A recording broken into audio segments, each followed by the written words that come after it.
صلوا عليه وآله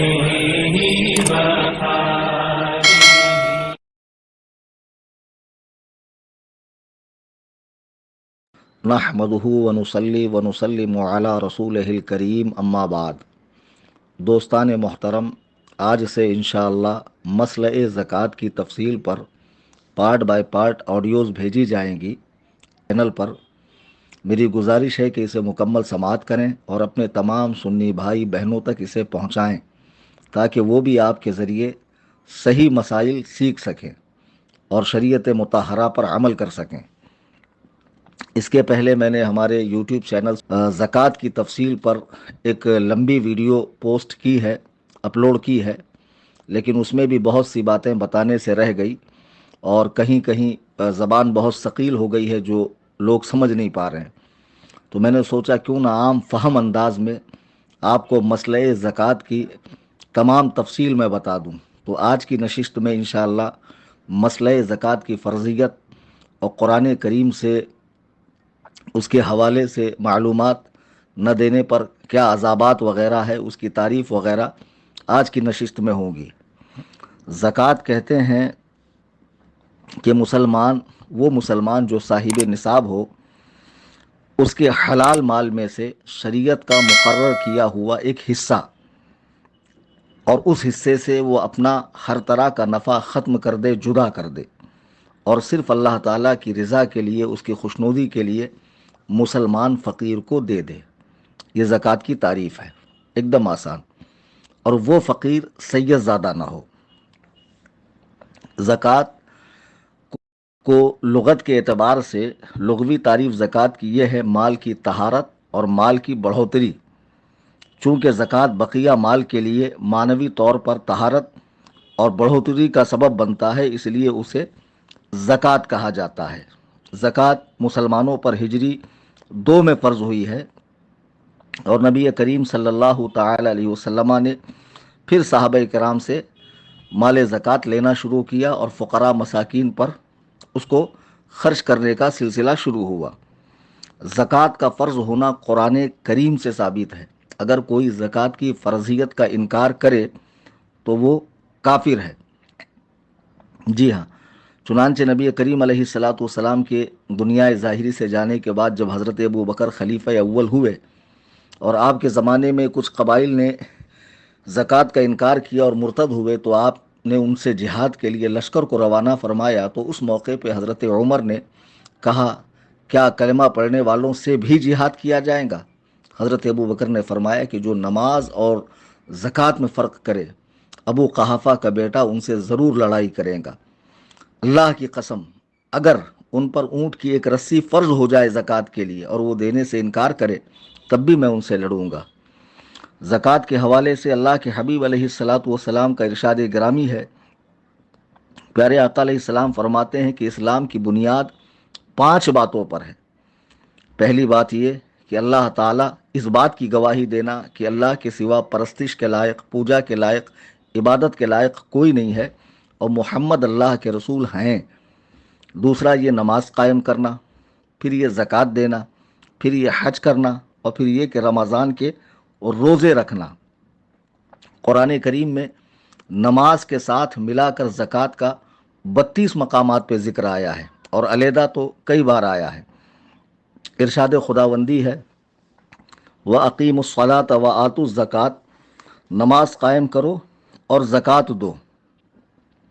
اور پھر ایک جگہ ارشاد فرمایا، خُذْ مِنْ أَمْوَالِهِمْ صَدْقَةً تُطَہِّرُهُمْ وَتُزَکِّیہِمْ بِہَا، اے محبوب ان کے مال میں سے زکوٰۃ حاصل کرو جس سے تم انہیں ستھرا اور پاکیزہ کر سکو۔ تو معلوم ہوا کہ زکوٰۃ دینے سے مال پاک و صاف ہوتا ہے۔ جو لوگ زکوٰۃ روکتے ہیں، حلال کمائی کرنے والے، یاد رہے جن کی کمائی حرام کی ہے، وہ اس حرام کمائی سے کسی بھی کار خیر میں حصہ نہیں لے سکتے، نہ مسجد بنا سکتے، نہ قبرستان کی تعمیر کر سکتے، نہ حج کر سکتے، نہ زکوٰۃ دے سکتے، وہ کوئی بھی نیکی کا کام نہیں کر سکتے۔ حرام کمائی جیسے کسی کا شراب کا ٹھیکہ ہو، کوئی سود لیتا ہے، کوئی رشوت لیتا ہے، کسی نے کسی سے چھین لیا، کسی نے چوری کر لیا، یا داڑھی مونڈنے والے کی کمائی، یا سنیما ہال چلانے والے کی کمائی، یا شیئر وغیرہ خریدنا، وہ کام جو حرام ہے، ناجائز و حرام ہے، تو ایسے کام کرنے والوں کی جو بھی کمائی ہے اس کا صرف اور صرف ایک ہی حکم ہے کہ جس کی ہے اسے لوٹا دی جائے۔ اگر وہ فوت ہو گیا تو اس کے ورثاء کو، اس کے جو وارثین ہیں ان کو دیا جائے۔ اگر وہ بھی نہ ہوں تو اس کا ایک ہی استعمال ہے کہ مسلمان فقیر کو بلا نیت ثواب لوٹا دیا جائے۔ حکم زکوٰۃ صرف اور صرف مال حلال کے لیے ہے۔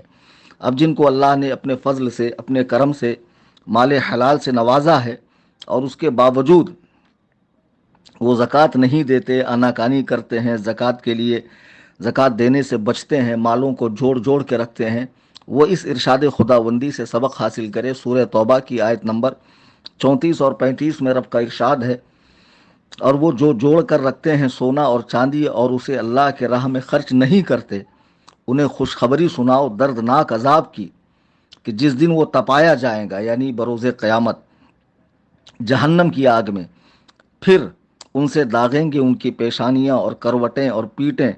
یہ وہ ہے، رب فرماتا ھذا ما کنزتم لانفسکم فذوقوا ما کنتم تکنزون، یہ وہ ہے جو تم نے اپنے لیے جوڑ کر رکھا تھا، اب اس کا مزہ چکھو، اب اس کا مزہ چکھو۔